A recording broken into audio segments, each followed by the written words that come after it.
It is my opinion that you do not really understand the concept of banking.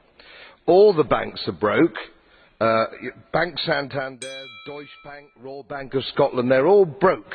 And why are they broke? It isn't an act of God. It isn't some sort of tsunami. They're broke because we have a system called fractional reserve banking, which means that banks can lend money that they don't actually have. It's a criminal scandal, and it's been going on for too long.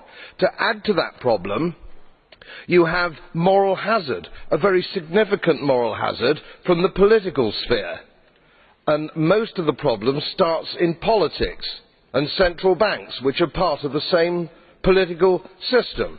We have counterfeiting, sometimes called quantitative easing, but counterfeiting by any other name. The artificial printing of money, which if any ordinary person did, they'd go to prison for a very long time. And yet governments and central banks do it all the time. Central banks repress the amount of interest that rates are, so we don't have the real cost of money. And yet we blame the real retail banks for manipulating LIBOR.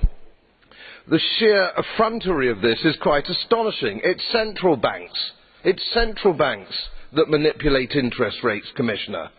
And plus, underneath all this, we talk loosely, in a rather cavalier fashion, do we not, about deposit guarantees. So when banks go broke through their own incompetence and chicanery, the taxpayer picks up the tab. It's theft from the taxpayer. And until we start sending bankers, and I include central bankers and politicians, to prison for this outrage, it will continue.